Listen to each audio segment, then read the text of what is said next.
안녕하세요. 같이 기도하겠습니다.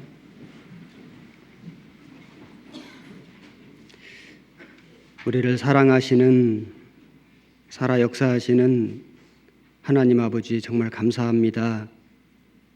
죄로 말미암아 심판을 받고 지옥에 갈 수밖에 없는 죄인들을 하나님께서 먼저 사랑해 주심으로 독생자 예수 그리스도를 보내주시고 십자가에서 흘려주신 보혈로 우리를 구원하셨습니다.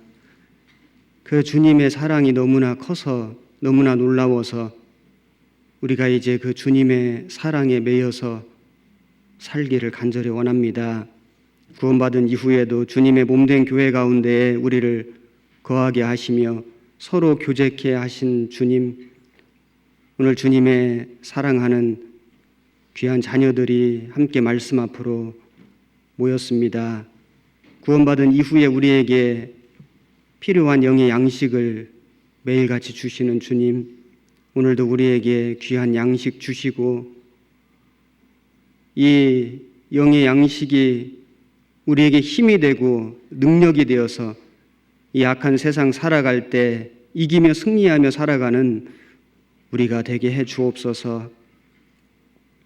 머리 숙여 기도하는 모든 형제 자매님들의 생활 속에 일일이 함께 하시며 힘들 때, 어려울 때, 낙심되고 절망할 때 우리 하나님 말씀으로 다가와 주시며 하나님의 그 자비로운 손길로 우리를 만져주시며 우리를 일으켜 주시고 동행해 주시고 우리로 하여금 더욱 하나님의 귀한 복음 전하며 살 수 있는 귀한 지체들이 되도록 도와주옵소서. 오늘 모든 말씀의 시종도 주 성령께만 온전히 의지하고 부탁을 드립니다. 말하는 사람의 입술과 듣는 모든 사람들의 마음을 감화시켜 주옵소서. 우리를 사랑하시는 우리 구주 예수님 이름으로 기도드렸습니다. 아멘. 같이 출애굽기 7장을 찾겠습니다.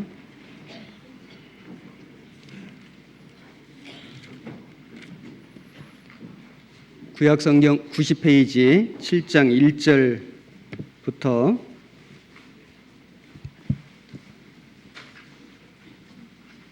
1절부터 7절까지 제가 읽어 올리겠습니다. 여호와께서 모세에게 이르시되 볼지어다 내가 너로 바로에게 신이 되게 하였은즉 네 형 아론은 네 대언자가 되리니 내가 네게 명한 바를 너는 네 형 아론에게 말하고 그는 바로에게 말하여 그로 이스라엘 자손을 그 땅에서 보내게 할지니라.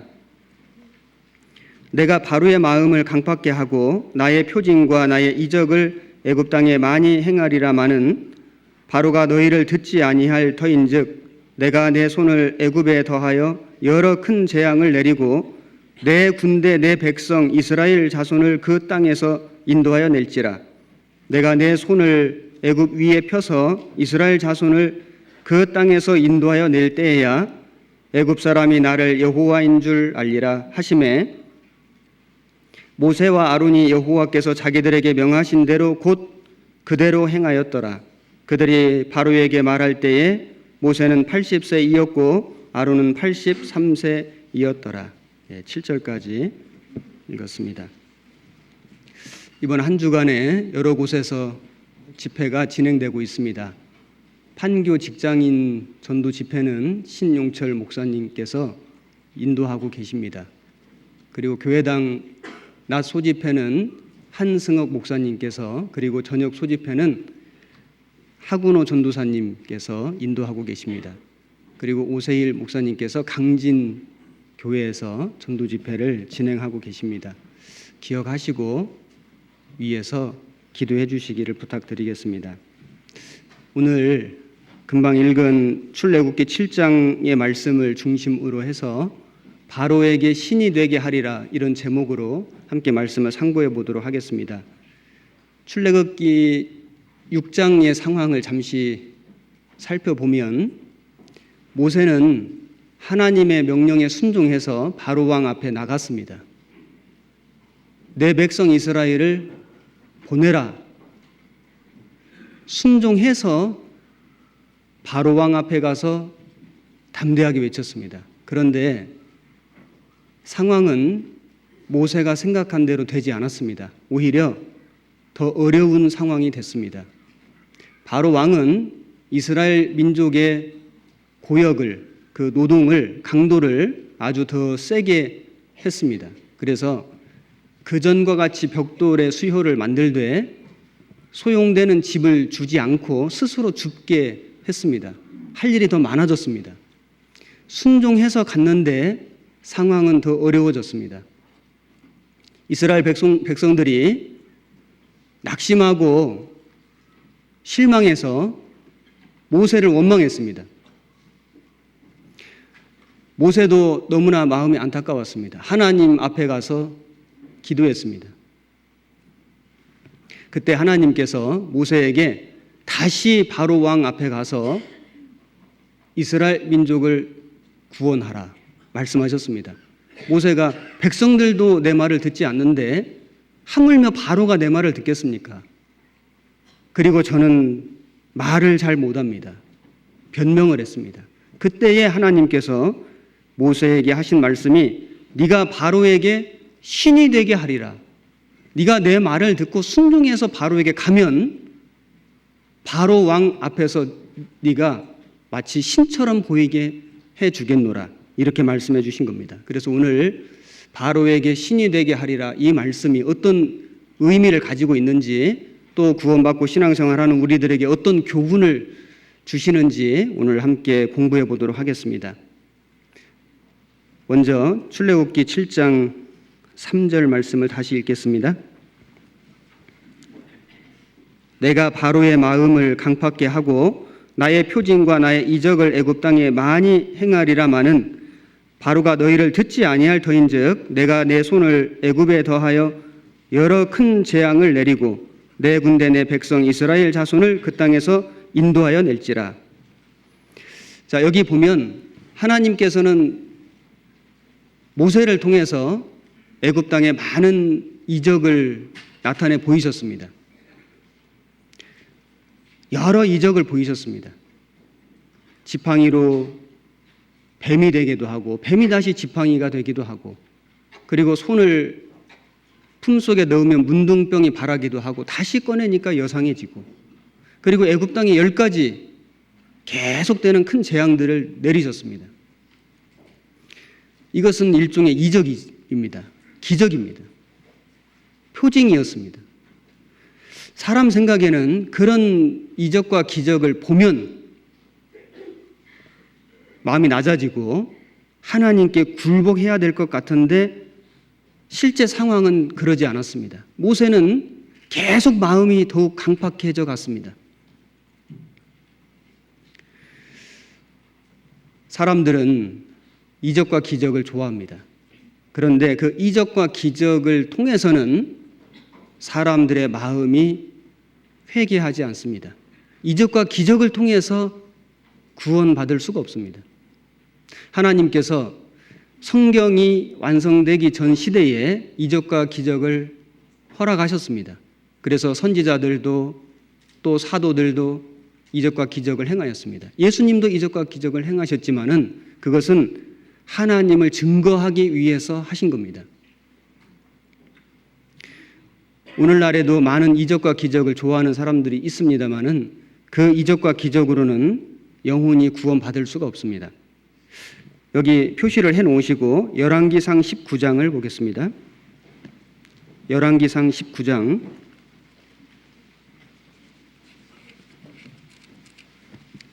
1절 말씀 구약성경 549페이지입니다.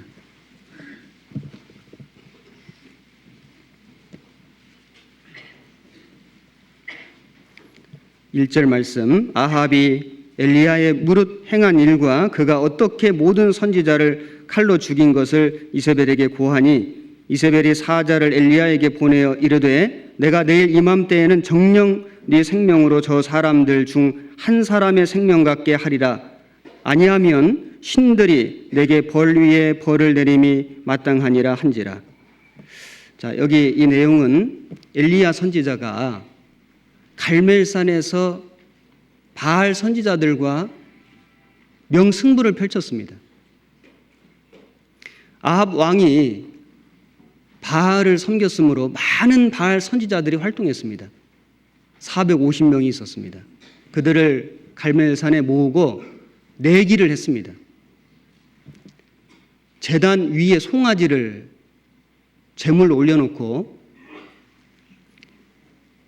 하늘에서 불이 내려오게 하는 신이 참신이다. 그래서 먼저 바알 선지자들이 기도를 하기 시작했습니다. 하루 종일 했습니다. 칼로 몸을 상하면서까지 기도했습니다. 그러나 아무 일도 없었습니다. 저녁 무렵이 돼서 엘리야가 물을 길러 오라 해가지고 그 송아지 제물 위에 물을 부었습니다. 그리고 도랑을 팠습니다. 물이 가득 찼습니다. 그리고 단 한 번 기도하니까 하늘에서 불이 내려왔습니다. 재물과 나무와 흙까지, 그 도랑의 물까지 다 핥아버렸습니다. 기적이죠. 엘리야가 저 바알 선지자들을 다 죽이라. 그래서 바알 선지자들이 다 죽었습니다. 엄청난 일이 벌어졌습니다. 그런데 그 광경을 눈앞에서 아합 왕이 보고도 마음을 돌이키지 않았습니다. 오히려 자기 왕비 이세벨에게 가서 고했습니다. 내가 오늘 이런 수모를 당했다고. 그러자 이세벨이 지금 이 말을 한 겁니다. 사자를 엘리야에게 보내서 내가 내일 이맘때에는 정녕 네 생명으로 저 사람들 중 한 사람의 생명 같게 하리라. 내일까지 너를 반드시 죽이겠다는 겁니다. 이적을 받는데 마음이 회개를 한 것이 아니고 오히려 더 강팍해졌습니다. 악한 사람은 이적을 봐도 회개하지 않습니다. 예수님 시대에도 그랬습니다. 요한복음 11장을 보겠습니다. 요한복음 11장 45절 신약성경 166페이지입니다. 45절 마리아에게 와서 예수의 하신 일을 본 많은 유대인이 저를 믿었으나 그 중에 어떤 자는 바리새인들에게 가서 예수의 하신 일을 고하니라. 이에 대제사장들과 바리새인들이 공회를 모으고 가로되 이 사람이 많은 표적을 행하니 우리가 어떻게 하겠느냐. 만일 저를 이대로 두면 모든 사람이 저를 믿을 것이요 그리고 로마인들이 와서 우리 땅과 민족을 빼앗아 가리라 하니. 자, 여기 예수님께서 죽은 지 나흘 된 나사로를 살려주시는 기적을 행하셨습니다. 많은 사람들이 그 광경을 목격했고 그 일로 인해서 예수님이 메시아인 것을 믿었습니다. 그런데 어떤 사람들은 여기 많은 유대인이 저를 믿었으나 그러나 어떤 사람들은 바리새인들에게 가서 예수의 하신 일을 고하니라. 악한 마음으로 얘기를 한 겁니다. 이적을 보고도 그들은 돌이키지 않았습니다. 더 마음이 강팍해졌습니다. 그리고 회의를 한 결과 이런 결론을 냈습니다. 53절 이날부터는 저희가 예수를 죽이려고 모의하니라. 이날부터는 예수를 믿기로 의결하니라. 이렇게 한 게 아니고 예수를 죽이려고 모의하니라. 참 마음이 얼마나 강팍합니까? 사도들이 복음을 전하고 복음을 전하면서 이적을 행할 때도 유대인들 중에 많은 사람들이 마음이 더 강팍해졌습니다. 사도행전 4장도 보겠습니다.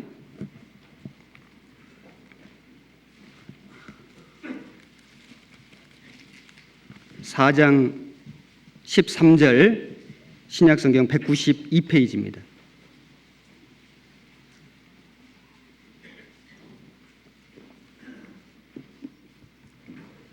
저희가 베드로와 요한이 기탄 없이 말함을 보고 그 본래 학문 없는 범인으로 알았다가 이상히 여기며 또 그 전에 예수 함께 있던 줄도 알고 또 병 나은 사람이 그들과 함께 섰는 것을 보고 힐난할 말이 없는지라 명하여 공회에서 나가라 하고 서로 의논하여 가로되 이 사람들을 어떻게 할꼬 저희로 인하여 유명한 표적 나타난 것이 예루살렘에 사는 모든 사람에게 알려졌으니 우리도 부인할 수 없는지라 이것이 민간에 더 퍼지지 못하게 저희를 위협하여 이후에는 이 이름으로 아무 사람에게도 말하지 말게 하자 하고.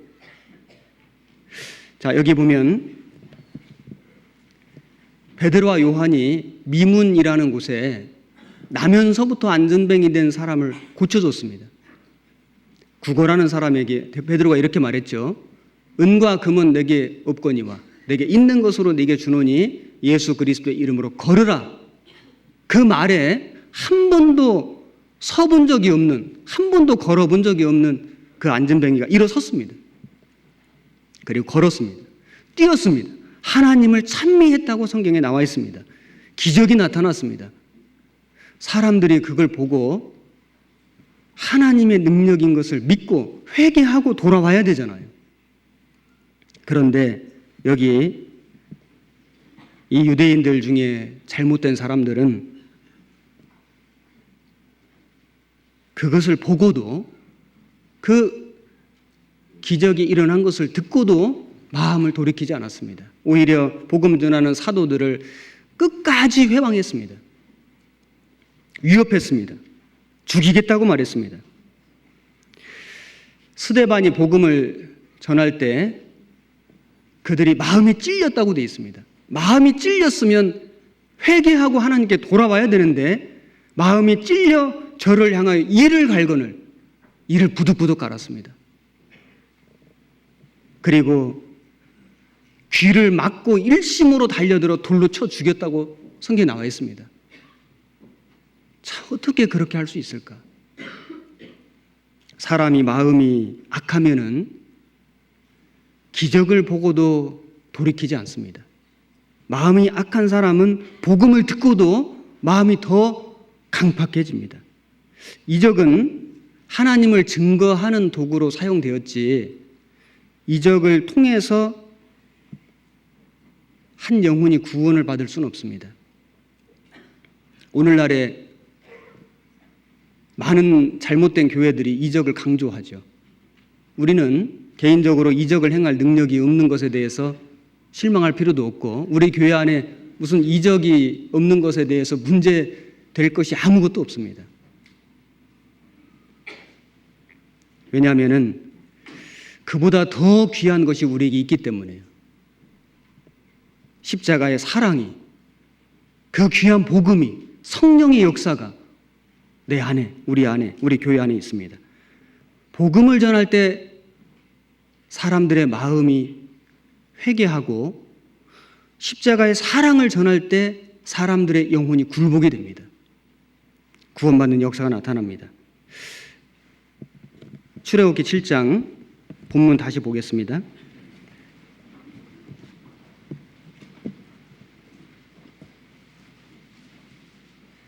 3절 표시해 놓으셨죠?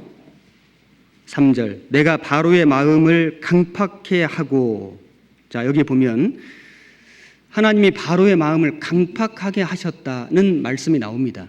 강팍이라는 것은 한자로는 굳셀 강팍할 팍.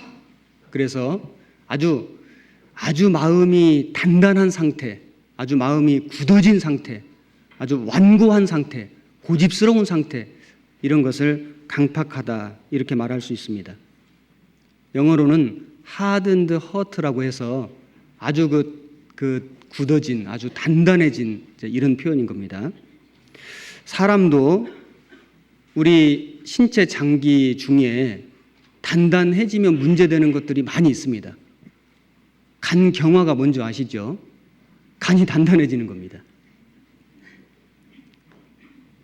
사람들이 술을 좋아하고 담배를 좋아하고 그리고 피로, 과로, 스트레스 그리고 운동 부족 등 여러 가지 그 요인에 의해서 간 경화가 올 수 있습니다.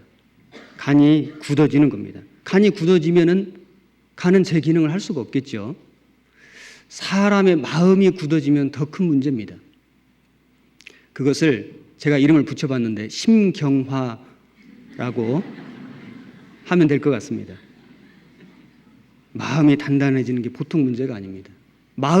사람의 마음이 제 기능을 못합니다. 마음이 강팍한 사람들의 특징은 고집이 셉니다. 다른 사람의 말을 듣지 않습니다. 하나님 말씀도 안 듣습니다. 돌이키질 않습니다. 진리를 증거해도 오히려 대적합니다. 이것이 마음이 강팍한 사람들의 특징입니다. 그런데 성경을 읽어보면 하나님이 바로의 마음을 강팍게 하고 그러면 하나님에게 책임이 있는 것 아니냐 이렇게 생각할 수도 있습니다. 하나님이 바로의 마음을 강팍하게 하신 거 아니냐. 그런데 우리가 성경을 읽어보면은 하나님이 강팍하게 하셨다는 표현도 있고 바로가 스스로 강팍하게 되었다는 표현도 여러 번 나옵니다. 출애굽기 7장 13절 그러나 바로의 마음이 강팍하여 그들을 듣지 아니하니 여호와의 말씀과 같더라. 여기는 바로의 마음이 스스로 강팍해졌다라고 말씀하고 있고 출애굽기 9장 35절 또 보겠습니다. 바로의 마음이 강팍하여 이스라엘 자손을 보내지 아니하였으니 여호와께서 모세에게 말씀하심과 같더라. 어떤 성경은 하나님이 강팍하게 하셨다고 되어 있고 어떤 성경들은 바로가 스스로 마음이 강팍했다고 되어 있습니다. 이런 표현이 출애굽기에만도 여러 번 나옵니다. 로마서 9장을 찾겠습니다. 로마서 9장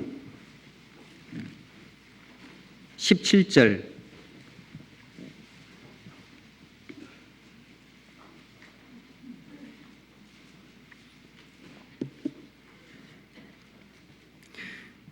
신약성경 252페이지 성경이 바로에게 이르시되 내가 이 일을 위하여 너를 세웠으니 곧 너로 말미암아 내 능력을 보이고 내 이름이 온 땅에 전파되게 하려 함이로라 하였으니 그런즉 하나님께서 하고자 하시는 자를 긍휼히 여기시고 하고자 하시는 자를 강팍게 하시느니라. 자, 하나님의 주권이 여기 설명되어 있습니다. 바로가 강팍하게 된 것은 하나님의 책임이 아니고 바로가 스스로 원해서 강팍하게 된 겁니다. 하나님은 모든 사람이 구원받기를 간절히 원하십니다. 하나님은 어떤 사람을 악을 행하도록 유도하시는 분이 아닙니다. 야고보서에 보면은 하나님이 사람을 시험하지 않으신다고 말씀했습니다. 하나님이 시험하시는 시험은 영어로는 테스트입니다. 테스트는 사람에게 시련과 고난을 줌으로써 하나님께로 더욱 가까이 오도록 하는 것이 하나님의 시험인 겁니다. 이것은 연단인 겁니다. 마귀가 주는 시험이 있습니다. 이것을 영어로는 템테이션이라고 합니다. 템테이션은 사람을 죄로 유혹해가지고 하나님과 더욱 멀어지도록 만드는 시험입니다. 마귀는 사람에게 악을 짓도록 유혹하지만은 하나님은 사람에게 악을 짓도록 유혹하지 않습니다. 오직 사람이 스스로 악에게 미혹된다고 성경은 말씀하고 있습니다. 로마서 1장을 찾겠습니다.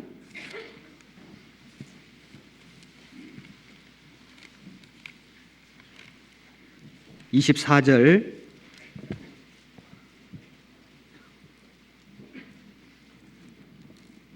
그러므로 하나님께서 저희를 마음의 정욕대로 더러움에 내어 버려두사 저희 몸을 서로 욕되게 하셨으니 여기 보면 저희 마음을 정욕대로 더러움에 내어버려두사 내버려뒀다는 겁니다.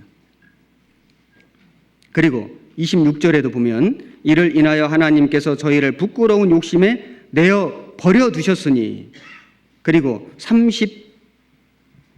28절에도 보면 또한 저희가 마음에 하나님 두기를 싫어하며 하나님께서 저희를 그 상실한 마음대로 내어 버려두사 합당치 못한 일을 하게 하셨으니, 여기 내어 버려두셨다는 표현이 반복해서 나옵니다. 사람이 악심을 가지고 악행을 하기 때문에 하나님이 그것을 내어 버려두셨다는 겁니다. 이것을 어려운 표현으로 유기라고 합니다. 유기. 직무유기 아시죠? 직무유기. 자기 일을 안 하는 것이 유기입니다. 내다 버렸다는 뜻입니다. 자기 일을 내다 버렸다. 하나님께서 악한 사람, 악행하는 사람, 그 사람을 그냥 두십니다. 내버려 두십니다. 하나님이 시킨 것이 아닙니다.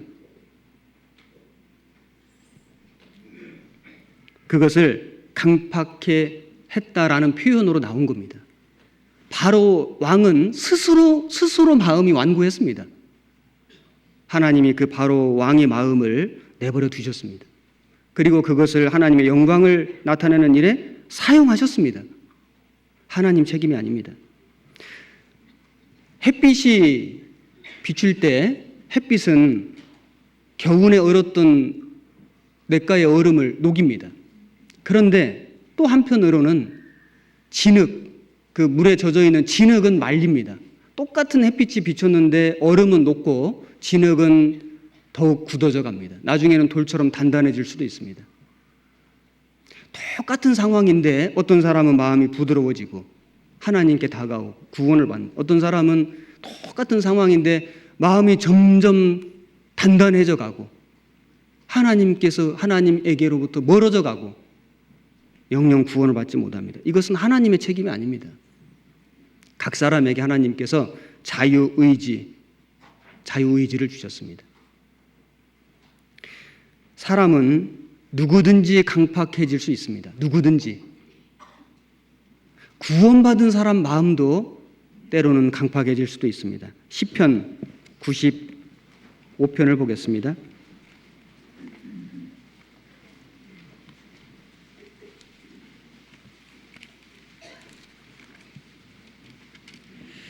구약성경 872페이지입니다.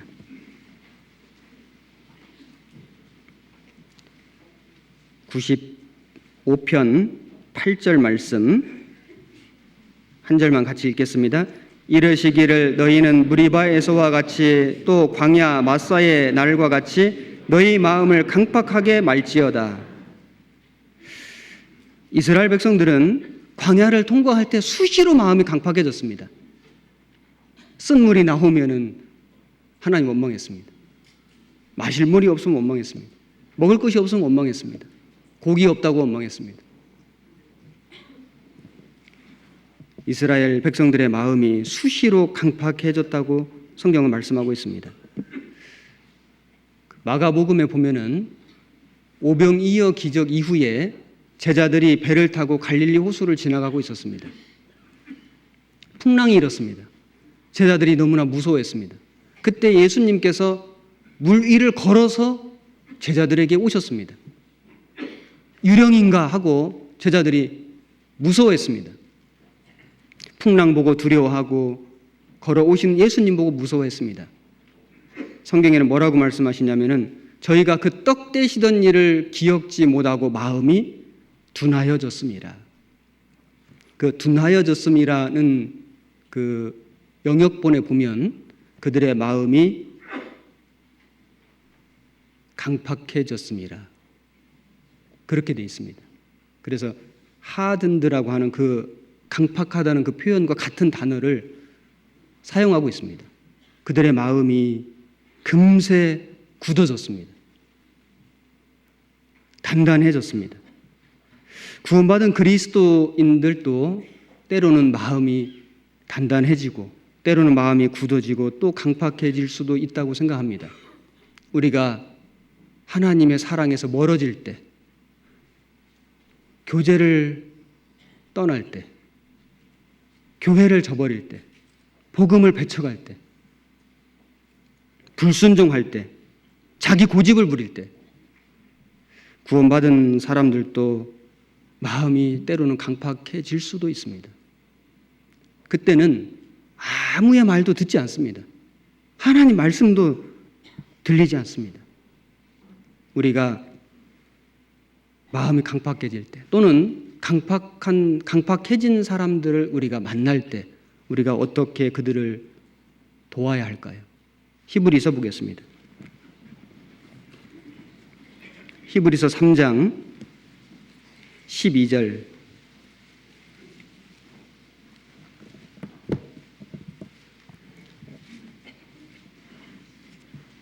(355페이지입니다) 12절 13절 두 절 말씀을 같이 읽겠습니다. 형제들아 너희가 삼가 혹 너희 중에 누가 믿지 아니하는 악심을 품고 살아계신 하나님에게서 떨어질까 염려할 것이요 오직 오늘이라 일컫는 동안에 매일 피차 권면하여 너희 중에 누구든지 죄의 유혹으로 강팍해 됨을 면하라. 여기 형제들아 너희가 삼가 혹 너희 중에 누가 믿지 아니하는 악심을 품고 살아계신 하나님에게서 떨어질까 염려할 것이요. 우리 주변에는 주님을 믿지 않는, 복음을 받아들이지 않는 사람들이 참 많습니다. 마음이 강팍한 사람들도 참 많습니다. 우리가 구원을 받은 후에 여러 해 동안 복음을 전하지만은 아직도 복음을 대적하고 정말 강하게 배척하는 우리 가족들도 있습니다. 그 마음이 여간 강팍한 것이 아닙니다. 그것은 엄밀히 말하면은 하나님 책임은 아닙니다.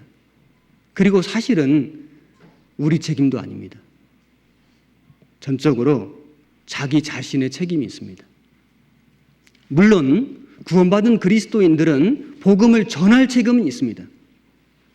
내가 복음을 정말 간절히 전했지만은 여러 해 동안 끈질기게 전했지만은 만일 그가 끝까지 복음을 받아들이지 않는다면은 그것은 전적으로 그 사람의 책임이 됩니다. 우리는 복음을 받아들이지 않는 사람들의 결과를 알지 않습니까? 그들이 받을 심판. 그래서 우리는 기도하지 않을 수가 없습니다. 포기할 수가 없습니다. 여리고성이 무너진 거 보셨죠? 여리고성이 견고했습니다. 이스라엘 백성들로 인하여 문을 닫고 출입하는 자 없더라. 그렇게 강했던, 도무지 무너질 것 같지 않았던 그 여리고성도 하나님 말씀대로 순종했을 때 무너졌습니다. 우리 가족들 중에 여리고성처럼 마음이 견고한 사람들이 있을 수 있습니다. 포기할 수는 없습니다. 우리는 하나님 말씀대로 순종하고 끈질기게 돌아야 됩니다. 여리고성이 무너지듯이 무너지는 때가 반드시 있을 겁니다. 그리고 또 어떤 강팍한 사람이 있냐면은 너희 중에 누구든지 죄의 유혹으로 강팍해 됨을 면하라. 구원받은 사람 중에도 죄의 유혹이 되면은 죄의 포로가 될 수 있습니다. 정말 생각지도 못한 죄를 질 수 있습니다. 한 번도 상상 안 해본 죄를 질 수도 있습니다. 그런데 그 죄를 지었을 때 권면을 받아들이고 회개하면은 하나님은 반드시 회복할 기회를 주실 겁니다. 어떤 사람은 그 불순종의 길을 걸어가면서도 회개하지 않으면은 마음이 점점 더 단단해집니다. 마음이 강팍해집니다. 우리는 혹 그런 형제 자매님들이 계신다면은 여기 말씀에 있는 것처럼 오늘이라 일컫는 동안에 매일 피차 권면하여 정말 서로 우리가 권면해 줘야 되지 않겠습니까? 돌아올 수 있도록 기도하고 교제해야 될 겁니다. 그리고 정말 성령이 도우실 수 있도록 하나님께 의지해야 될 겁니다. 성경에는 새 영을 너희 속에 두고 새 마음을 너희에게 주리니 그 영이 굳은 마음을 제하고 부드러운 마음을 줄 거라고 에스겔서에 기록되어 있습니다. 정말 하나님의 성령이 그 사람을 감동시키면 그 단단한 마음, 그 굳어진 마음, 그 마음이 또 부드럽게 됩니다. 사람은 강팍해질 수도 있지만은 또 얼마든지 회복할 수 있잖아요. 그래서 성경은 매일 피차 권면하라. 그리스도인도 강팍해질 수 있다는 것을 말씀하셨고 그것을 위해서 매일 피차 권면할 것을 우리에게 당부하셨습니다. 출애굽기 7장 본문 다시 보시겠습니다. 4절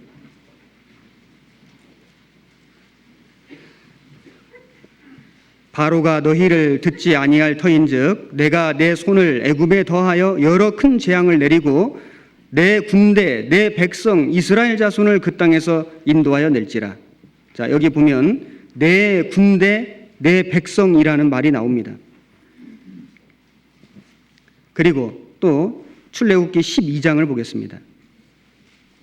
12장 41절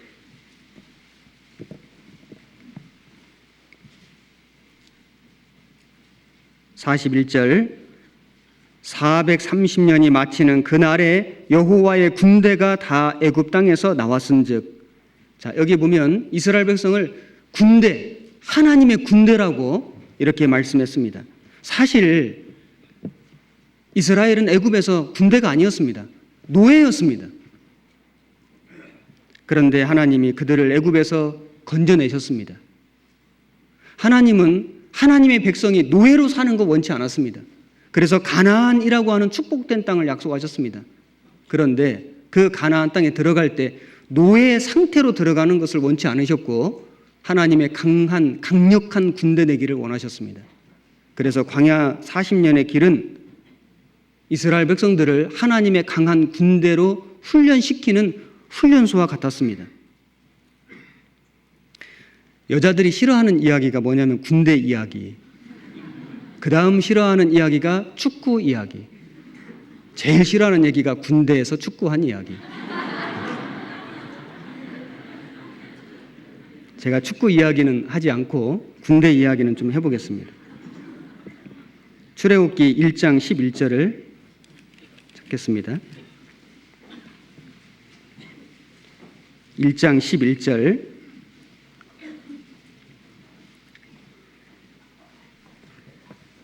감독들을 그들 위에 세우고 그들에게 무거운 짐을 지워 괴롭게 하여 그들로 바로를 위하여 국고성 비돔과 라암셋을 건축하게 하니라. 그러나 학대를 받을수록 더욱 번식하고 창성하니 애굽 사람이 이스라엘 자손을 인하여 근심하여 이스라엘 자손의 역사를 음하게 하여 고역으로 그들의 생활을 괴롭게 하니 곧 흙 이기기와 벽돌 굽기와 농사의 여러 가지 일이라. 그 시키는 역사가 다 엄하였더라. 자, 이스라엘 백성들이 애굽에서 얼마나 엄청난 고역을 했는지 모릅니다. 하루도 쉴 날이 없었습니다. 하루아침에 노예가 됐고 그리고 매일같이 흙 이기기와 벽돌 굽기와 농사의 여러 가지 일을 하였습니다. 자유가 없었습니다. 주는 것만 먹을 수 있었습니다. 멀리 갈 수가 없었습니다. 그들은 종이고 노예였습니다. 포로였습니다. 그리고 아들을 낳으면은 죽이라고 얘기했습니다. 그리고 또 그 아들을 나일강에 던지라고 얘기를 했습니다. 이스라엘 민족은 이제 대가 끊기게 됐습니다. 그야말로 가장 비참한 아주 참혹한 상황에 그들은 놓여지게 됐습니다. 그러자 그들 눈에 애굽이 달리 보이게 됐습니다. 요셉을 따라서 이스라엘 민족이 고센 땅에 좋은 자리 차지하고 잘 살았습니다. 그들은 하나님 잊어버렸습니다. 하나님이 약속하신 가나안 땅도 잊어버렸습니다. 그런데 이제 그 애굽에서 포로가 되고 죽을 고생을 하고 자손 대가 끊겨지게 생겼습니다. 그러자 그렇게 좋아 보였던 애굽 땅이 달리 보이는 겁니다. 고센 땅이 아주 징글징글 맞은 겁니다. 애굽이 아주 정남이가 다 떨어졌습니다. 한시라도 있고 싶은 생각이 없어졌습니다. 어서 빨리 나갔으면 좋겠습니다. 나갈 수가 없습니다. 그래서 하나님께 부르짖었습니다. 그렇습니다. 사람들은 좋은 형편이 있을 때 하나님 찾는 것이 아니고 정말 어려운 상황 됐을 때 하나님 찾습니다. 구원받은 그리스도인들도 좋은 여건보다는 정말 어려운 여건 됐을 때 하나님께 부르짖습니다. 하나님은 그들의 부르짖음에 응답하셨습니다. 출애굽기 3장 7절 말씀. 여호와께서 가라사대 내가 애굽에 있는 내 백성의 고통을 정령히 보고 그들이 그 간역자로 인하여 부르짖음을 듣고 그 우고를 알고 내가 내려와서 그들을 애굽인의 손에서 건져내고 그들을 그 땅에서 인도하여 아름답고 광대한 땅, 젖과 꿀이 흐르는 땅, 곧 가나안 족속, 헷 족속, 아모리 족속, 브리스 족속, 히위 족속, 여부수 족속의 지방에 이르려 하노라. 이제 이스라엘 자손의 부르짖음이 내게 달하고 애굽 사람이 그들을 괴롭게 하는 학대도 내가 보았으니 이제 내가 너를 바로에게 보내어 너로 내 백성 이스라엘 자손을 애굽에서 인도하여 내게 하리라. 자, 여기 보면 하나님은 인격체십니다. 하나님은 백성의 고통을 보셨습니다. 눈도 있죠. 부르짖음을 듣고 귀도 있습니다. 그 우고를 알고 생각하는 마음도 있고 내려와서 발도 있고 건져낸 손도 있고 그 땅에서 인도하여 아름답고 광대한 땅, 가나안 땅을 주겠다고 약속하셨습니다. 히브리서에 보면은 하나님은 우리를 체휼하지 아니하는 자가 아니시다고 돼 있죠. 잘 들으셔야 됩니다. 체휼한다는 말입니까? 안 한다는 말입니까? 체휼하지 아니하는 자가 아니시니. 체휼한다는 말을 강조한 얘기죠. 체휼한다는 것은 우리의 형편과 처지를 잘 돌아보신다. 우리의 어려움을 하나님께서 알아주신다. 느껴주신다. 불쌍히 여기신다. 이런 뜻입니다. 이스라엘 백성들을 하나님이 불쌍히 여기셨습니다. 그들이 오랫동안 노예 생활을 했는데 혹 이스라엘 백성들 마음속에는 하나님이 우리를 정녕 버리셨나 보다 라고 생각했을지도 모릅니다. 그러나 지금 읽은 말씀에 보면은 하나님은 그들을 버리시지 않았습니다. 다 보셨습니다. 그들의 기도를 들으셨습니다. 알고 계셨습니다. 내려오셨습니다. 건져주셨습니다. 결국에 인도하여 주셨습니다. 하물며 하나님의 그 십자가 사랑으로 구원받은 자녀들을 안 보시겠습니까? 우리의 기도를 안 들으시겠습니까? 우리를 생각지 않으시겠습니까? 우리에게 오시지 않겠습니까? 우리를 건져주시지 않겠습니까? 우리를 하나님의 천국에 인도해 주시지 않겠습니까? 우리는 혹 잊을지라도 하나님은 결코 우리를 잊지 않으실 겁니다. 우리를 체휼하시는 하나님이십니다. 이스라엘 백성들은 구원을 받고 홍해를 건너갔습니다. 홍해를 건너기 전에 이스라엘 백성들의 신분은 노예였습니다. 홍해를 건너고 나서 이스라엘 백성들의 신분은 군대가 됐습니다. 그러나 아직은 훈련되지 않은 군대입니다. 하나님은 40년간 이스라엘 백성들을 맹훈련을 시키셨습니다. 광야는 훈련소였습니다. 민수기 1장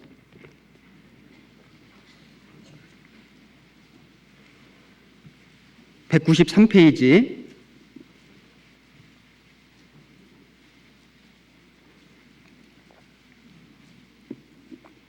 민수기 1장 1절 제가 읽겠습니다.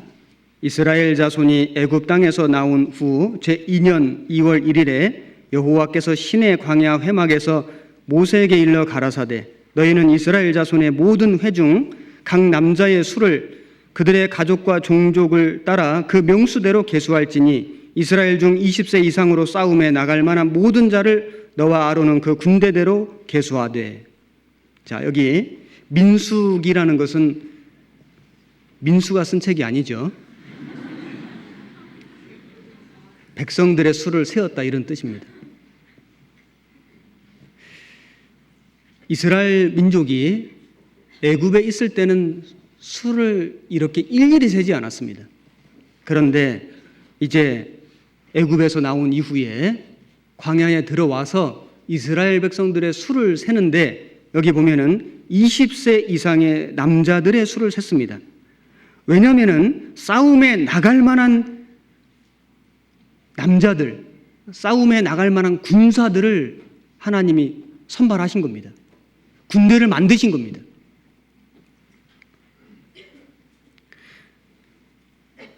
제가 군대에 있을 때, 군대 얘기 이제 합니다. 군대에 있을 때 사단 사령부에 있었습니다. 사령부에서 한 일은 매일같이 병력 세는 일이었습니다. 그래서 제가 거의 한 30개월을 그 병력 세다 왔는데요. 그 예하 부대에서 그날 병력 일보를 제출을 합니다. 지금처럼 전산이 발달하지 않았습니다. 그래서 전부 수작업했습니다. 그 문서 수발차가 있습니다. 그래서 그 문서 수발차로 그 병력 일보를 다른 문서들과 함께 그 문서낭에다 넣어가지고 이제 매일 사령부로 보내옵니다. 형제님들은 되게 얼굴이 좋아지시네요. 예. 군대 얘기하면은 우리 군대 갔다 오신 분들은 아주 재밌죠. 금방 끝납니다.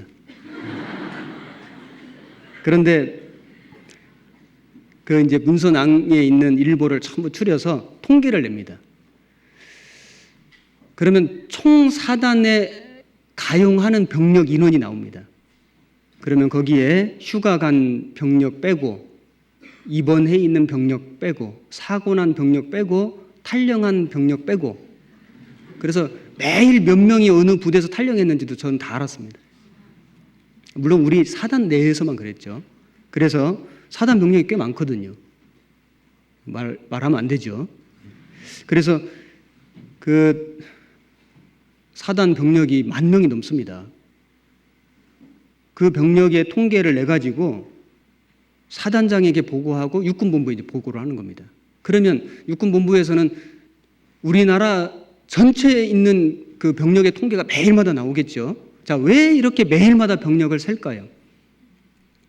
그것은 유사시에 작전을 수행할 수 있는 그 가용 병력을 확인하고 작전을 짜기 위해서일 겁니다.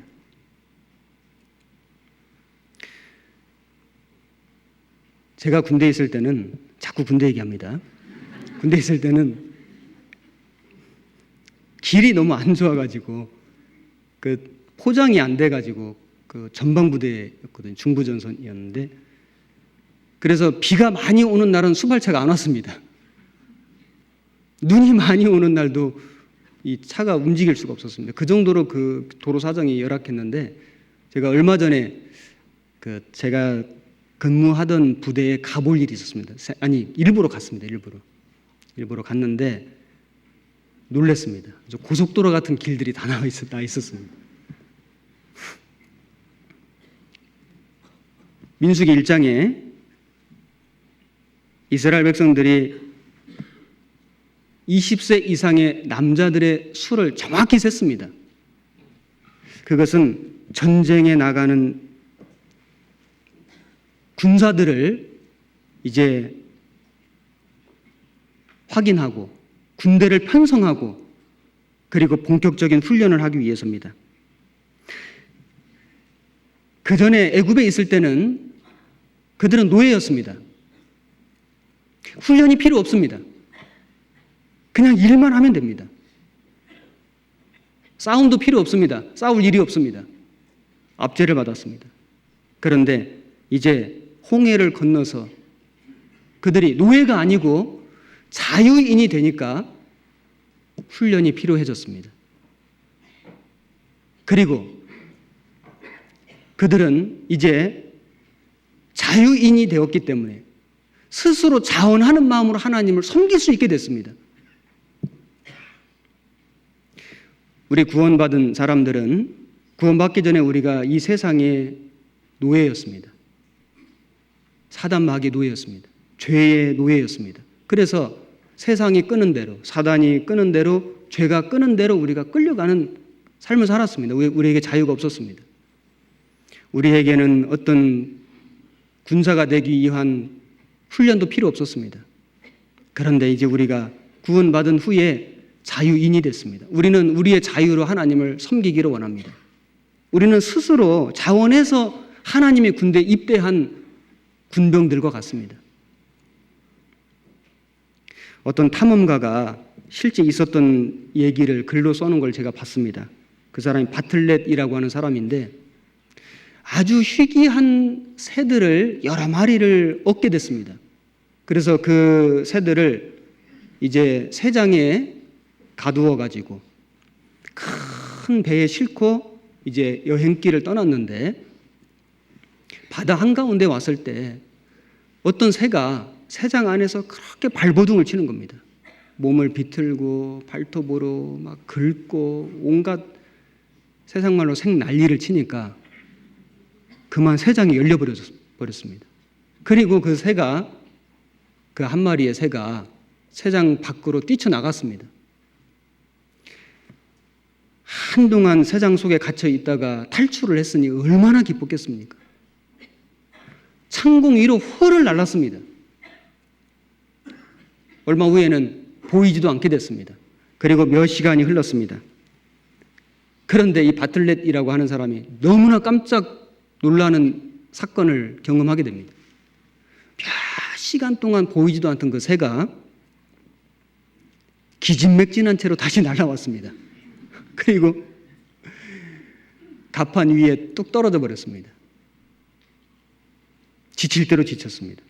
자, 이 새는 왜 다시 날아왔을까요? 갈 곳이 없습니다. 바다밖에 없습니다. 자유를 얻긴 얻었는데 그 자유를 유지할 능력이 없습니다. 그러면 옛날로 돌아오게 됩니다. 다시 새장 속으로 갇히게 됩니다.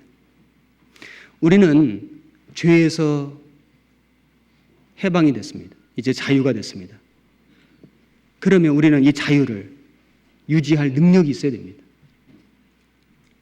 우리에게 하나님이 주신 이 진정한 자유를 유지할 능력이 사라지면, 그 힘이 사라지면 구원받은 사람도 다시 옛날로 돌아갈 수 있습니다. 그래서 이스라엘 백성들은 자유를 얻었는데 그 자유를 유지할 힘이, 능력이 부족하니까 조금만 어려운 일이 생기면 돌아가자는 겁니다. 애굽으로 돌아가자고. 애굽에 있을 때가 훨씬 좋았다고. 애굽을 그리워했습니다.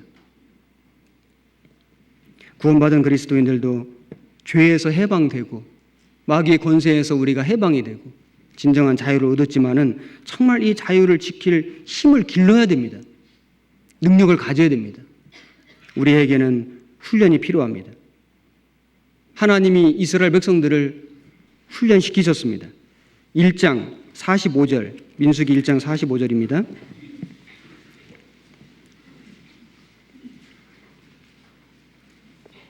이같이 이스라엘 자손의 그 종족을 따라 20세 이상으로 싸움에 나갈 만한 자가 이스라엘 중에서 다 계수함을 입었으니 계수함을 입은 자의 총계가 60만 3,550명이었더라.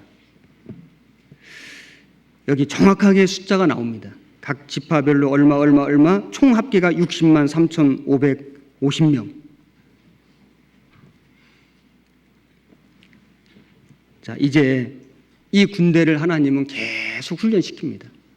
때로는 실전 훈련을 시킵니다. 그래서 아말렉과 전쟁했습니다. 바산 왕과 전쟁했습니다. 아모리 왕과 전쟁했습니다. 그리고 요단강 건너서 가나안 땅 들어가니까 여리고 성에서 전쟁했습니다. 아이 성하고 전쟁했습니다. 그리고 가나안 7족속하고 계속 전쟁했습니다. 그들은 전쟁 속에서 강해졌습니다. 우리가 구원받기 전엔 전쟁이 없습니다. 왜냐하면 우리 속에 죄악된 성품만 있었기 때문에 싸울 일이 없었습니다. 그런데 구원받은 이후에 하나님의 선한 성품이 우리 안에 들어왔습니다.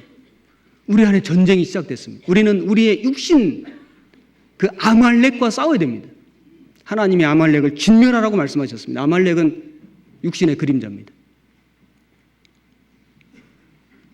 하나님이 아말렉을 진멸하라고 하신 것은 아말렉을 진멸해야만 하나님이 진정한 왕이 되시기 때문에 우리의 육신을 진멸할 줄 알아야 하나님이 우리 삶의 진정한 주인이 되실 수 있기 때문에 주님은 진정한 우리의 구주, 주가 되시길 원하십니다. 그래서 우리를 사용하시기를 원하십니다. 그래서 더 악한 세상, 더 악한 마귀와 싸우기를 원하십니다. 그런데 우리 육신이 진멸되지 않으면은 육신이 항상 우리 발목을 잡습니다. 어떤 사람은 구원받았지만은 술 하나 끊는데 평생을 보낸다고 한다면은 그는 진정한 싸움을 싸워본 적이 없습니다. 어떤 사람은 담배 하나 끊는데 평생을 보낸다면은 그는 진정한 싸움을 싸워본 적이 없는 사람입니다. 하나님이 아말렉을 진멸하기를 원하신 것은 아말렉이 진멸되어야, 우리 육신이 진멸되어야 하나님이 우리 삶의 주인이 되셔서 더 큰 싸움, 더 영광스러운 싸움, 그 싸움에 우리를 쓰시기를 원하시는 겁니다. 우리 육신을 제어하지 못하면은, 우리 육신의 죄를 다스리지 못하면은 진정한 싸움, 전쟁에 나갈 수가 없습니다.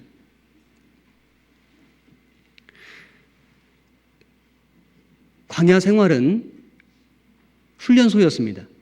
하나님은 이스라엘 민족을 계속해서 하나님의 방법으로 훈련해 나가셨습니다. 민수기 2장 1절 보겠습니다. 여호와께서 모세와 아론에게 일러 가라사대 이스라엘 자손은 각각 그 기와 그 종족의 기호 곁에 진을 치되 회막을 사면으로 대하여 치라. 자, 여기 보면 이스라엘 군대는,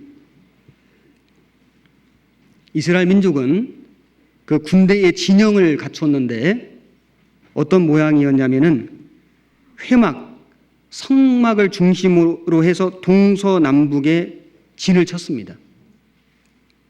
여기 보면은 회막을 사면으로 대하여 치라, 이 말씀이 다른 번역을 통해서 보면은 각 방면에서 회막을 바라보게끔 진영을 치라, 이렇게 되어 있는 겁니다. 그러니까 중심에, 센터에 성막이 있고 동서남북에 12지파가 질서정연하게 진영을 만드는데 전부 다 성막을 바라보도록 되어 있는 겁니다. 이것은 우리에게 큰 교훈이 됩니다. 우리는 광야 같은 신앙생활 길을 걸어가는데 이 광야 같은 신앙생활이 우리에게 훈련소입니다. 그런데 항상 진영을 칠 때 성막을 바라보도록 되어 있는 겁니다. 구원받은 사람들은 늘 교회 중심입니다. 교회 바라보고 사는 게 맞습니다. 그리고 교회는 십자가 바라보고 사는 겁니다. 십자가가 우리 중심이 되어야 됩니다. 그리고 진은 성막을 바라보는데 방향은 동서남북인 겁니다. 사방을 향하도록 되어 있는 겁니다. 교회는 십자가를 중심으로 모이되 복음을 들고 세상으로 나가는 겁니다. 동서남북. 너희는 만민에게 복음을 전파하라.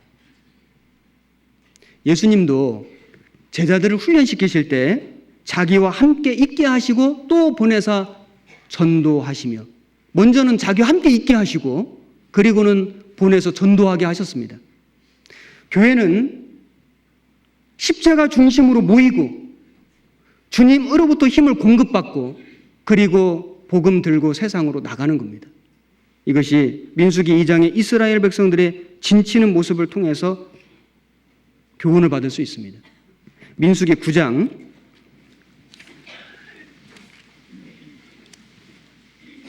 20절,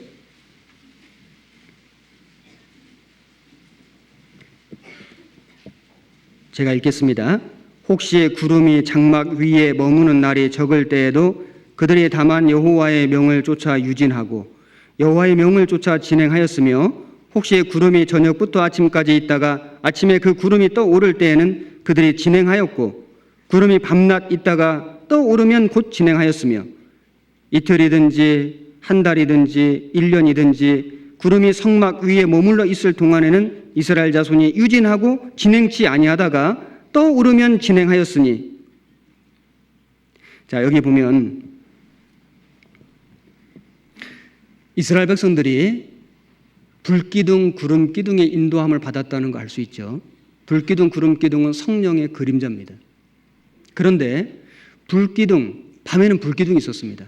그들을 추위로부터 지켰습니다. 낮에는 구름기둥, 더위로부터 지켰습니다. 그리고 떠올라서 움직이면 따라갔습니다. 그런데 어느 날에는 이제 불기둥, 구름기둥이 어느 한 곳에 도착한 지 하루 만에 바로 그 다음날 또 떠올라서 또 움직이는 겁니다. 그러면 이스라엘 백성들은 텐트를, 자기 장막을 전부 짊어지고 그리고 성막의 모든 기구를 다 분해해서 짊어지고 갔습니다. 얼마나 힘들었겠습니까? 그 길이 광야 길이었습니다. 그런데 이제 불기둥, 구름기둥이 어느 한 곳에 멈췄습니다. 이제 진을 다 쳤습니다. 시간이 많이 걸렸겠죠. 이제 겨우 하루 지났습니다. 그런데 그 다음날 또 떠오르는 겁니다. 안 갈 수도 없고. 이스라엘 백성들이 장막을 전부 다 해체하고 그리고 성막 기구 전부 분해해가지고 또 짊어지고 불기둥, 구름기둥 따라가야 됩니다. 왜 하나님이 그렇게 하셨을까요? 하나님은 그들을 훈련시키셨습니다. 그들은 그것을 통해서 순종이 무엇인지를 몸으로 깨달았을 겁니다. 아니, 복종이 무엇인지를 몸으로 깨달았을 겁니다. 순종과 복종은 머리로 깨닫는 것이 아닌 것 같습니다. 한 번도 제대로 순종해보지 않은 사람은 순종하면 되지 뭐 이렇게 생각할 수도 있습니다. 그런데 정말 순종해야 될 상황에 직면해 본 사람은 순종이 말처럼 쉬운 것이 아니라는 거 알죠. 한 번도 자기 육신을 쳐서 복종시키거나 말씀에 자기 삶을 복종시켜 본 적이 없는 사람은 그까짓 거 필요할 때 하지라고 할지 모르지만은 정말로 자기 몸을 복종시켜 본 사람은 복종이 얼마나 어려운 것이라는 걸 잘 알고 있습니다. 순종과 복종은 머리로 지식으로 깨닫는 것이 아닌 것 같습니다. 자기 생각을 굴복시키는 겁니다. 자기 뜻을 굴복시키는 겁니다. 자기 계획을 굴복시키는 겁니다. 자기 육신까지, 자기의 삶까지 굴복시키는 것이 순종이고 복종입니다. 하나님은 이스라엘 백성들에게 순종과 복종을 가르쳐 주시기를 원하셨습니다. 그래서 어떤 날은 하루 만에 또 불기둥, 구름기둥 떠올라서 이끌고 가는 겁니다. 또 어떤 날은 이제 장막을 다 치고 세팅이 끝났습니다. 그 다음 날, 또 그 다음 날, 또 그 다음 날 움직일 기미가 안 보입니다. 한 달이 지났습니다. 6개월 지났습니다. 1년이 지났습니다. 형제자매님들 광야 가보신 분들 계시죠? 거기 볼거리 하나도 없습니다. 재미있는 거 하나도 없습니다. 거기에 6개월, 1년 있으면 정말 지긋지긋할 겁니다. 그렇지 않겠습니까? 그런데 불기둥, 구름기둥이 떠오르질 않는 겁니다. 갈 수가 없습니다. 왜 하나님이 그들을 6개월씩, 1년씩 한 곳에 머물러 있도록 하셨을까요? 이스라엘 백성들에게 기다림이 무엇인지, 인내가 무엇인지를 몸으로 가르쳐 주시기를 원하셨다고 생각합니다. 기다림, 인내도 말로 배우는 것이 아닌 것 같습니다. 기다리지 뭐. 그렇지 않습니다. 인내하면 되지 뭐. 정말로 기다려보고 정말로 인내해 본 사람은 그렇게 말할 수 없습니다. 인내가 얼마나 어려운 것인지, 얼마나 힘든 것인지 조금 인내해 본 사람은 인내가 쉽지 않구나 알 수 있습니다. 하나님은 이스라엘 민족들을 불기둥, 구름기둥으로 인도하시면서 순종과 복종을 가르쳐 주셨고 기다림과 인내를 가르쳐 주셨습니다. 그리고 이제 가나안 들어가기 전에 요단강을 건너가야 되는데 그 요단강을 건너갈 때 하나님이 이스라엘 민족을 이렇게 훈련하셨습니다. 여호수아 3장 15절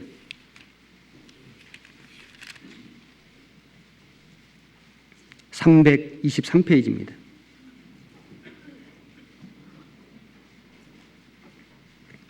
(3장) 15절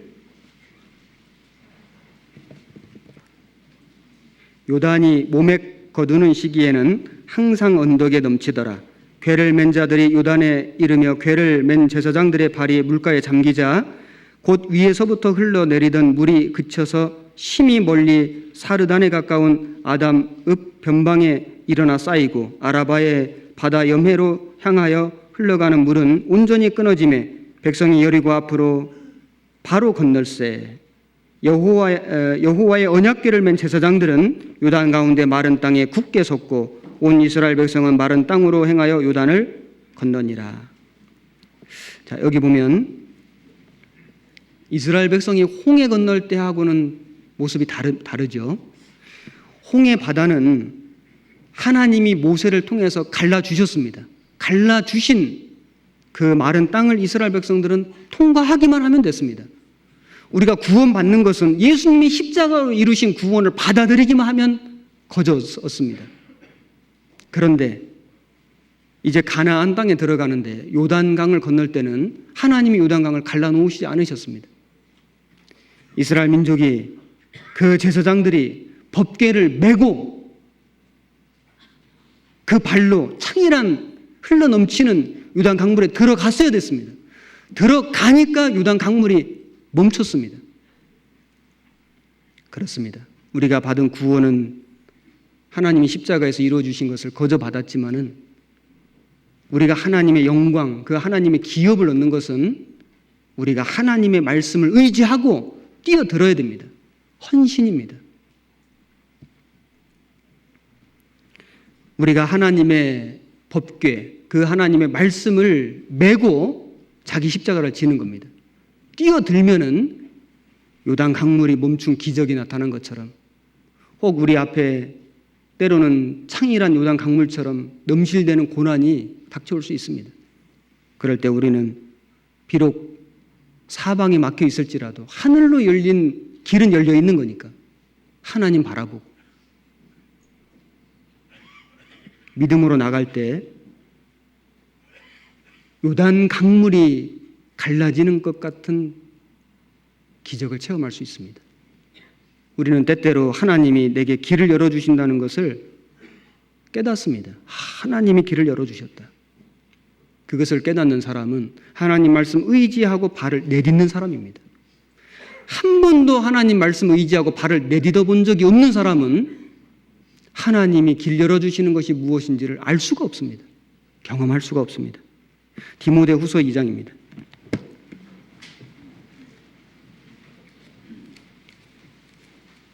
3절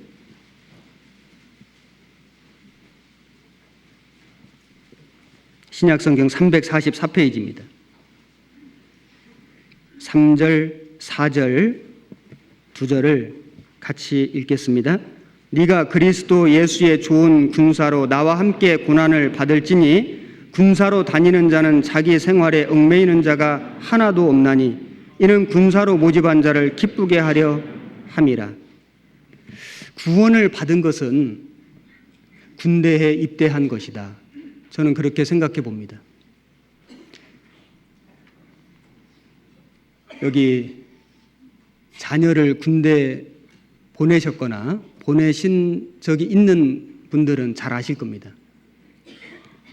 보통 우리 때도 그랬냐면 지금도 그럴 겁니다. 그 자녀들이 이 보충대 대기소에 가서 이제 사복을 다 갈아입고 이제 군대에서 주는 옷으로 다 갈아입고 사복을 다 그 포장해서 요즘 뭐 택배로 보냅니까? 여하튼 소폰지 택배인지 하여튼 옵니다. 그러면 보통 어머니들은 그 아들이 보낸 옷 보고 웁니다. 눈물을 흘립니다. 아마 거의 대부분 그럴 것 같습니다. 아버지들은 몰라도 어머니들은 다 우실 것 같습니다. 왜 아들이 보낸 그 군대에서 보낸 그 옷 보고 왜 눈물 흘리십니까? 아니 군대에서 밥 주고 군대에서 옷 주고 요즘 월급도 많이 주고, 그리고 속 썩이는 일도 없고, 돈도 안 들어가고, 너무 좋은데 왜 우리 어머니들, 왜 아들이 군대 가서 그 보낸 옷 보고 왜 우십니까? 고생할 거기 때문에. 아이고, 내 아들 고생하겠다. 고생하는 거 너무 안쓰러워서 우는 거 아닙니까? 호강하러 갔다면 왜 울겠습니까? 군대는 호강하러 간 곳이 아니고 군대는 고생하러 간 겁니다. 그래서 아주 마음 단단히 먹고 머리도 깎고 결심하고 간 겁니다. 군대를 호강하려고 간 사람은 곧 탈영합니다. 제가 탈영한 병사들 통계 냈다 그랬죠. 그 이유를 보면은 공통점이 있습니다. 하나같이 각오가 안 돼 있습니다. 신앙생활은 군대 온 겁니다. 우리는 지금 군사입니다. 그리스도의 좋은 군사입니다. 나와 함께 고난을 받을지니, 맞습니다. 우리는 고난 받으러 왔습니다. 자기 생활에 얽매이는 자가 하나도 없나니 군사로 모집한 자를 기쁘시게 하려 함이라. 저는 신병 교육대에서 교육받을 때 정훈 장교가 해준 말이 지금도 기억에 남습니다. 다른 말 기억 안 납니다. 이 한마디 기억납니다. 피할 수 없거든 즐겨라. 저는 그것이 군대에서는 진리였다 생각됩니다. 어차피 군대 왔는데 피할 수가 없습니다. 군대에서 아주 유명한 격언이 있습니다. 국방부 시계는 거꾸로 매달아놔도 돌아간다. 때가 되면 제대할 날이 온다. 그 말이죠.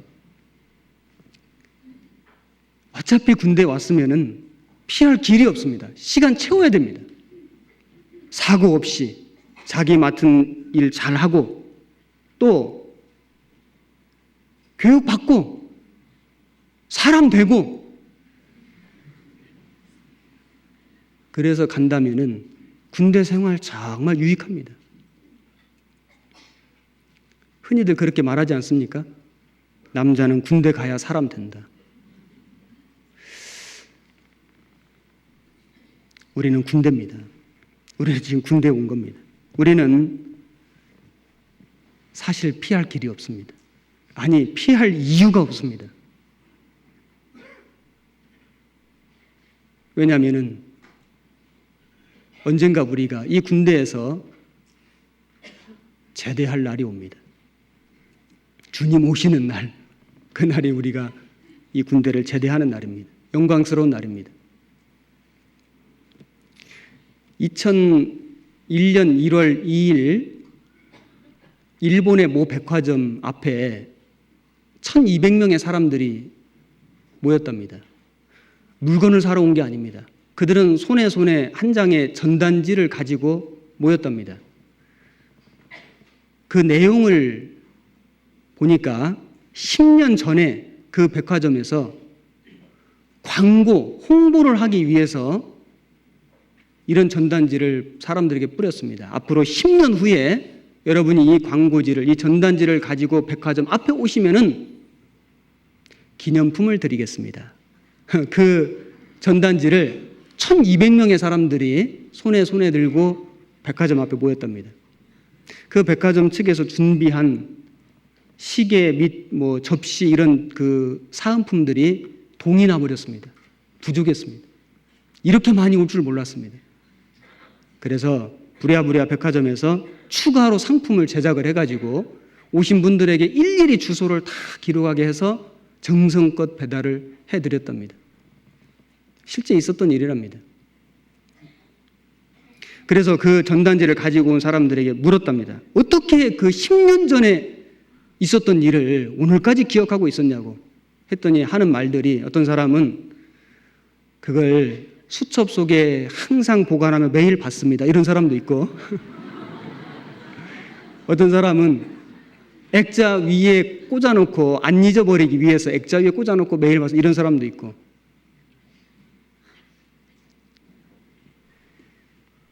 한낱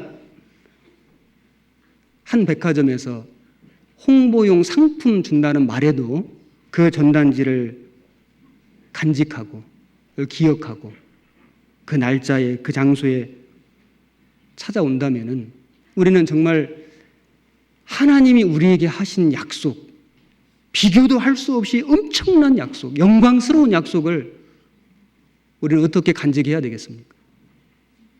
우리는 우리의 마음 속에, 우리의 심령 속에 깊숙한 곳에 집어넣고 매일 확인하고 매 순간마다 확인하고 그날이 오기를 고대하고 그리고 주님 오시는 날 정말 그 전단지 들고 주님 앞에 서야 될 겁니다. 그것이 마땅할 것입니다. 출애굽기 7장 다시 보겠습니다.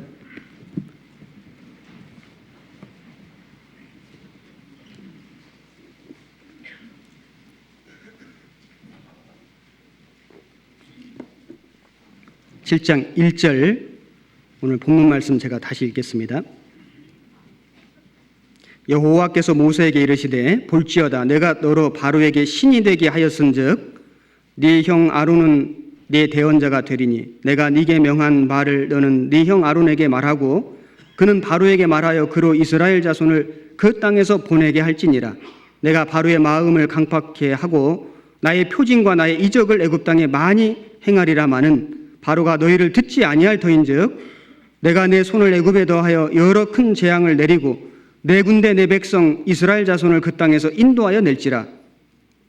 내가 내 손을 애굽 위에 펴서 이스라엘 자손을 그 땅에서 인도하여 낼 때에야 애굽 사람이 나를 여호와인 줄 알리라 하시매 모세와 아론이 여호와께서 자기들에게 명하신 대로 곧 그대로 행하였더라. 그들이 바로에게 말할 때 모세는 80세이었고 아론은 83세이었더라.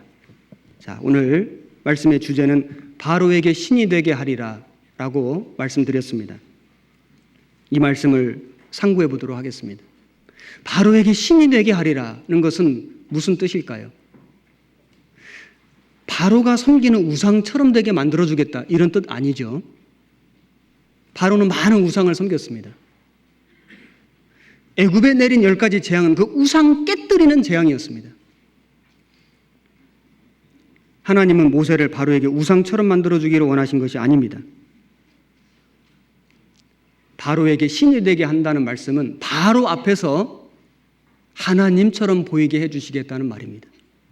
출애굽기 4장 16절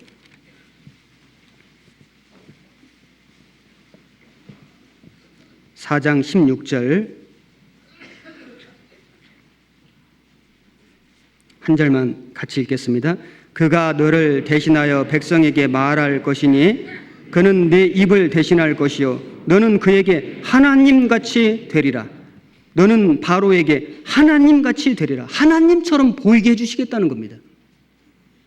출애굽기 11장 3절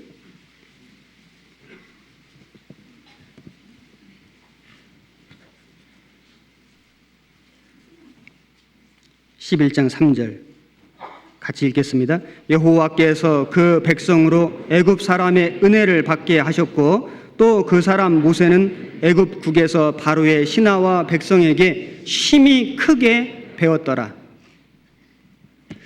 모세는 노예였습니다. 바로는 왕입니다. 애굽에서 바로는 신과 같았습니다. 애굽 사람들은 바로를 신처럼 섬겼습니다. 그래서 바로는 사람들 속의 신이었고 신들 속의 사람처럼 행세했습니다. 바로, 파라오, 태양의 아들 이런 뜻이고 그 태양 신의 아들이 죽으면은 미이라를 만들었습니다. 썩지 않도록. 그리고 피라밋을 건설하고 시체를 안치했습니다. 피라밋은 무덤입니다. 무덤. 그래서 영생불멸한다고 믿었습니다. 영원히 산다고 믿은 겁니다. 그렇게 신으로 추앙받는 그 바로 앞에 사실 모세는 한낱 노예였습니다. 그 노예였던 그 모세가 하나님처럼 된 겁니다. 하나님처럼 보이게 될지라. 왜냐하면 하나님이 그 모세에게 능력을 주셨으니까요. 하나님이 모세를 통해서 애굽을 심판하셨으니까요. 바로의 아들이 죽었고 바로 왕도 죽었습니다. 모세는 애굽 사람들에게 하나님처럼 됐습니다. 하나님이 모세를 크게 보일 수 있도록 만들어 주셨습니다. 출애굽기 6장 28절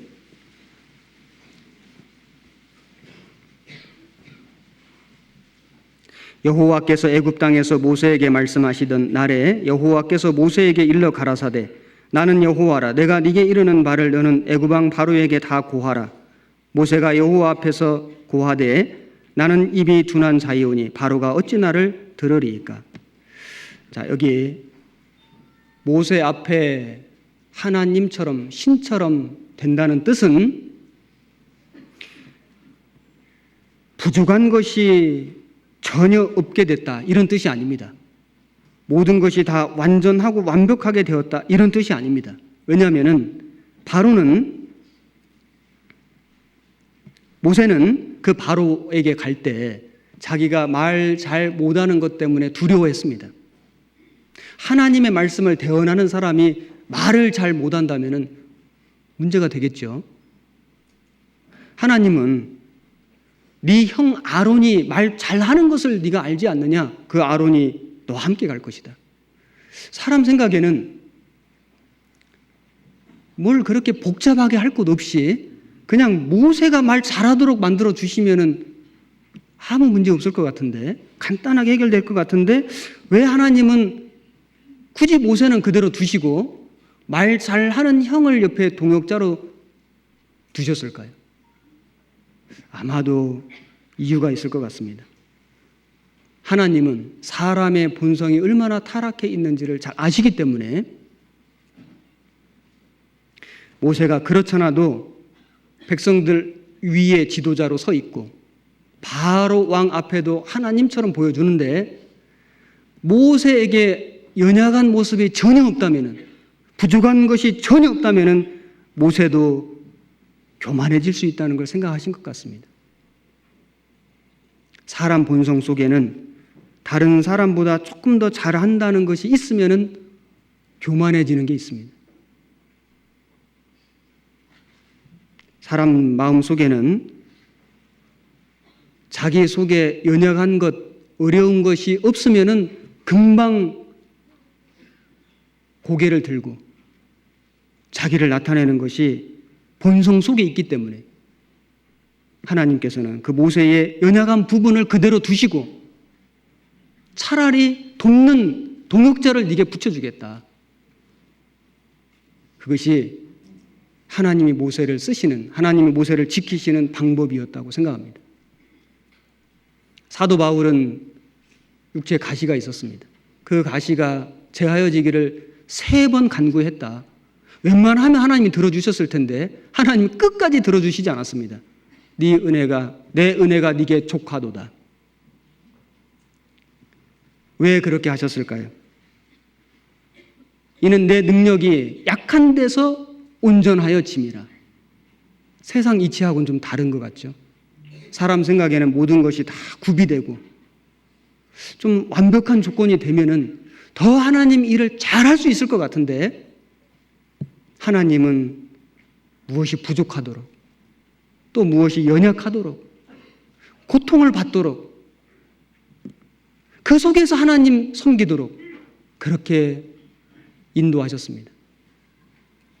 그래서 사도 바울은 그리스도를 위하여 내가 약한 것들과 능욕과 궁핍과 핍박과 곤란을 기뻐하노니 이는 내가 약할 그때에 곧 강함이니라. 바울은 그렇게 고백했습니다. 내가 약할 때 강했다. 우리 형제자매님들께서도 우리가 구원을 받고 지나온 날들을 돌아보면 내가 그래도 힘있게 살았던 때, 내가 사람들에게 복음을 전했던 때, 내 마음속에 기쁨이 충만했었던 때가 언제인지를 생각해 보시면은 사실은 육신이 편안하고 모든 것이 형통할 때보다는 오히려 더 힘들 때, 참 어려울 때, 고통 가운데 있을 때, 사망의 음침한 골짜기 같은 것을 지나갈 때, 그때 내가 하나님께 더 바짝 갔었다는 것을 금방 아실 겁니다. 하나님은 우리에게 연약한 것, 부족한 것을 남겨두셨습니다. 그것은 하나님이 나를 지키시는 방법이었습니다. 나를 쓰시는 방법이었습니다. 혹시 우리에게 부족한 것이 있다면 이것이 하나님의 은혜다. 내가 연약한 것이 있다면 이것이 하나님의 은혜다. 이렇게 우리가 받아들여도 될 것 같습니다. 출애굽기 7장 3절.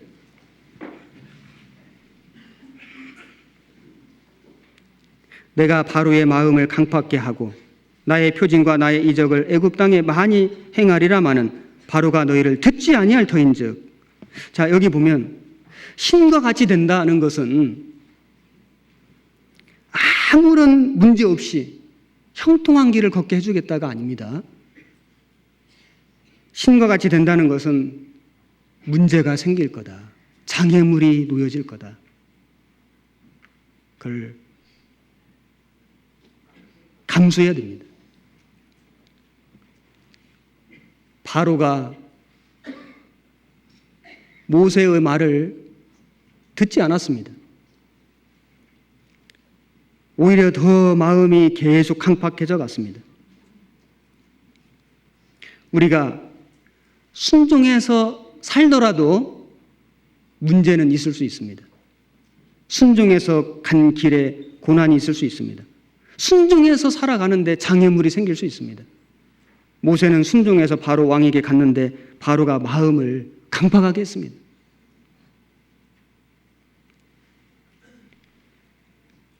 하나님은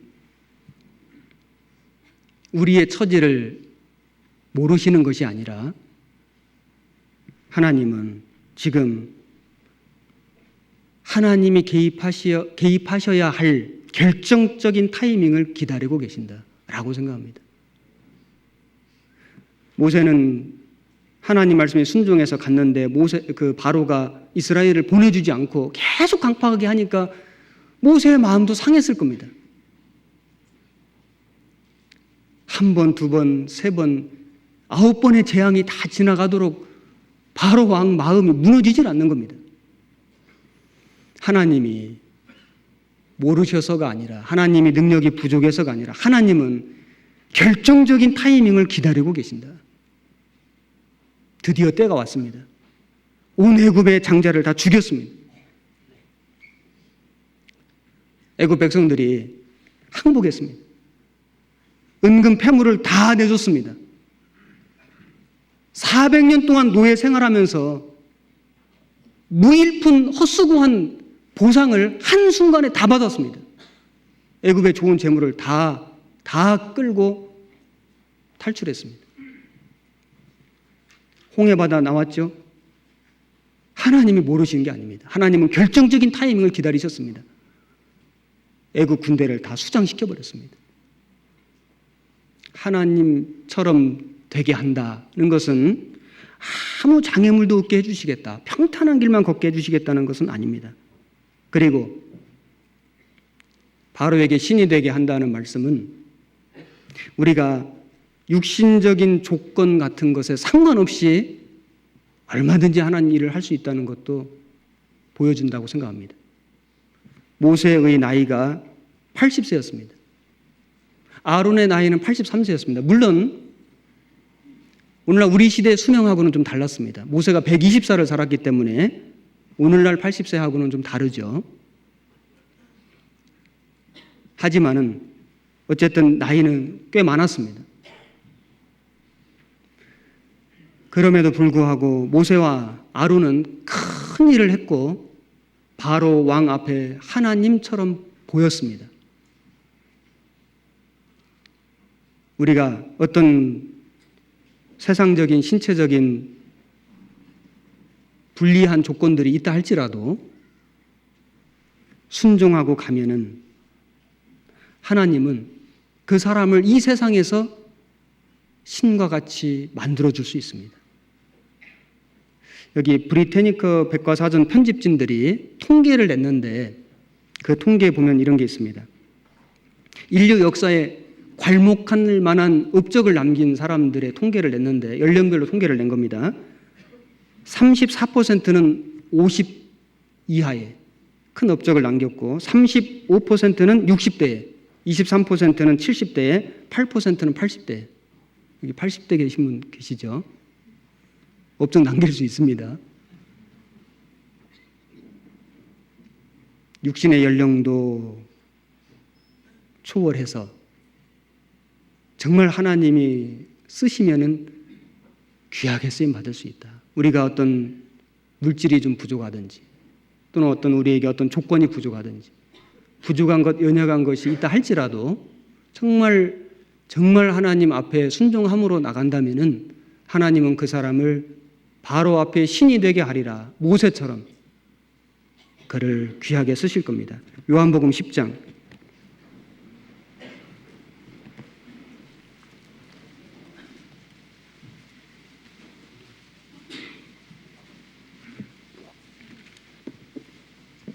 34절 164페이지 신약성경 요한복음 10장 34절 35절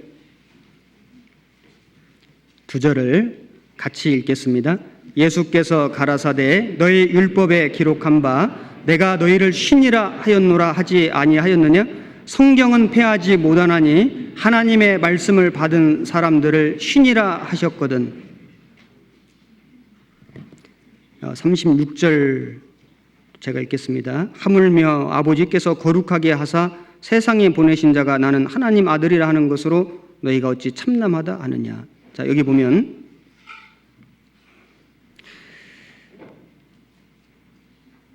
(35절에) 34절 말씀은 시편 82편을 인용한 말씀입니다. 그래서 율법에 기록한 바 내가 너희를 신이라 하였노라 하지 아니하였느냐. 성경은 패하지 못하나니 하나님 말씀을 받은 사람들을 신이라 하셨거든. 자, 여기 하나님 말씀을 받은 사람들이 누구겠습니까? 구원받은 사람들입니다. 우리입니다. 우리가 하나님 말씀을 받았습니다. 받아서 구원됐고 그리고 그 받은 말씀을 전합니다. 우리 시대에 누가 이 세상에 하나님과 같은 일을 할 수 있겠습니까? 하나님이 하나님의 일을, 하나님의 복음을 구원받은 사람들에게 맡겨주셨습니다. 우리는 하나님은 아니지만 하나님처럼 되어서 하나님의 일을 하는 사람들입니다. 그리스도의 사신이라고 성경은 말씀하고 있습니다. 구원받은 그리스도인들이 정말 하나님의 말씀에 순종하고 그리고 말씀에 순종해서 모세가 바로에게 나간 것처럼 복음을 들고 나간다면은 모세를 그 바로 왕 앞에 신과 같이 되게 해주시겠다고 약속하신 것처럼 우리가 우리 시대에 하나님의 말씀을 가지고 순종해서 모세처럼 그 두려운 그 바로 왕에 나가는 것처럼 나간다면은 우리를 바로에게 신이 되게 하리라. 하나님처럼 보이게 해주신다는 약속인 겁니다. 이건 정말 놀라운 일입니다. 우리는 우리를 볼 때 우리가 별 볼 일 없는 사람 같지만은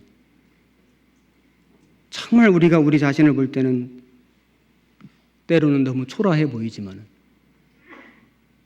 보잘것없어 보이지만은 그런데 하나님은 우리를 이 세상의 신이 되게 하리라. 하나님 일을 하는 대단한 사람으로 우리를 만들어 주시고 그렇게 보이게 해 주시겠다는 겁니다. 구원받은 그리스도인들은 보통 사람들이 아닙니다. 지금 하늘에 저 태양이, 하늘에 저 달이, 저 별들이 왜 떠 있습니까? 사실은 구원받은 그리스도인들 때문에 떠 있습니다. 지구가 자전하고 공존하는 게 그리스도인 때문에 되고 있습니다. 우리가 있기 때문에, 우리가 있기 때문에 이 지구를 지금 보존하고 계신 겁니다. 우리를 쓰실 일이 남았기 때문에, 건져야 될 영혼들이 더 있기 때문에, 우리가 그 주님의 말씀에 순종해서 바로같이 두려운 사람들에게 나가서 담대하게 복음을 전한다면은 바로에게 신이 되게 하리라. 이 세상에 정말 우리를 하나님 같은 사람으로, 대단한 사람으로 그렇게 보이게 할 겁니다. 우리가 담대하게 살아갈 때 구원받은 가족들이 야, 정말 너는 예수님 같다, 이런 말을 들을 수 있다면, 직장에서 그런 말을 들을 수 있다면 축복된 삶일 겁니다. 고린도후서 6장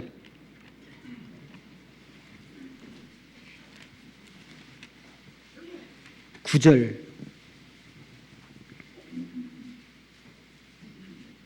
292페이지 6장 9절 10절 같이 읽겠습니다. 무명한 자 같으나 유명한 자요, 죽는 자 같으나 보라, 우리가 살고 징계를 받는 자 같으나 죽임을 당하지 아니하고, 근심하는 자 같으나 항상 기뻐하고, 가난한 자 같으나 많은 사람을 부유하게 하고, 아무것도 없는 사람 같으나 모든 것을 가진 자로라. 바로 앞에서 노예였던 모세가 이제는 신과 같이 됐습니다. 그와 같이 우리가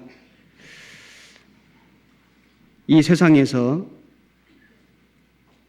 무명한 자지만은 유명한 자가 되고, 죽는 자 같지만은 살고, 징계를 받는 자 같으나 죽임을 당하지 아니하고, 근심하는 자 같으나 항상 기뻐하고, 가난한 자 같으나 많은 사람을 부유하게 하고, 아무것도 없는 자 같으나 모든 것을 가진 자처럼 살 수 있습니다. 그러기 위해서 우리는 정말 모세가 순종하고 나간 것처럼 우리도 말씀에 순종하고, 그리고 그 이스라엘 백성들이 광야에서 군대가 돼서 군대 훈련을 받고 그 전쟁에서 승리하는 것처럼 우리도 이 주님의 몸된 교회 안에서 계속해서 승리하는 삶을 살아가야 하겠습니다. 기도하겠습니다. 하나님, 우리를 얼마나 사랑하셨는지 시간이 지날수록 그 사랑 더욱 크다는 걸 깨닫습니다. 주님 오실 날이 너무나 가까운 마지막 때 우리가 어떤 삶을 살아야 할지를 더욱 일깨워 주시고,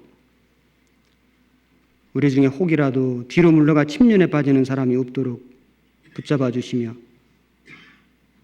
신앙생활을 통해서 광야와 같은 이 세상에서 훈련을 받고 연단을 받아 하나님이 이겨놓으신 전쟁에 참여하는 영광스러운 군사가 되게 해 주옵소서. 계속되는 전도 집회 가운데 함께 해주시고, 하나님이 사랑하시는 영혼들이 다 구원함을 얻을 수 있도록 역사해 주옵소서. 우리 모두를 하나님의 귀한 일꾼으로, 귀한 군사로 사용해 주옵소서. 우리의 나머지 모든 삶을 주님의 자비로우신 손길에 의지하오며 우리를 사랑하시는 우리 구주 예수님 이름으로 기도드렸습니다. 아멘.